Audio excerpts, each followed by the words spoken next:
Hi. Today I'd like to talk a little bit about some of the coursework that we're preparing here at Aripa Arte in an attempt to assist Romanian artists to help them compete in the U.S. art market.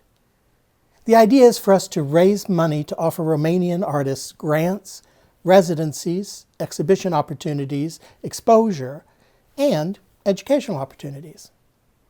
We offer a 10-week series of classes on 3 different tracks, and each of these curricula are supported by live discussion groups that meet weekly online. Now, as Americans, we realize that here in the States, we have a very different approach to marketing entrepreneurial endeavors. And for some raised in other countries, these methods may seem a bit pushy or extreme. We can accept that criticism. And yet, many of the artists I meet abroad say that they long to expose their work to an American audience. I don't suggest that our way is better, but I do think that approaching the American art market may require some acceptance of the psyche of the American art buyer. One of the first classes we will attempt to address is how artists define themselves. How does anyone claim to be an artist? On the surface, that might seem to be a simple question, but actually it's quite a loaded concept.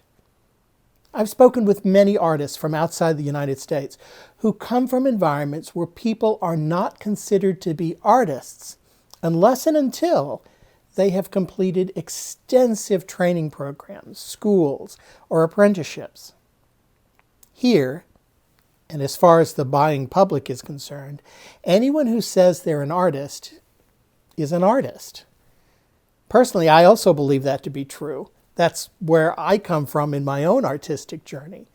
I am an artist because I make art, and I have zero training.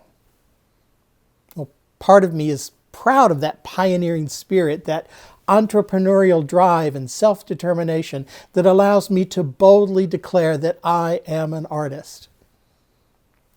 Another part of me realizes that my brazen confidence may make a lot of people angry. And while I can appreciate the fact that others, and for many good reasons, find that approach facile and possibly unrealistic, that's the environment that I work here in the United States art market.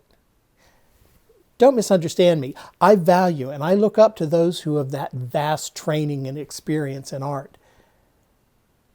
And that level of commitment and talent is very admirable. Unfortunately, here it's not necessarily a requirement.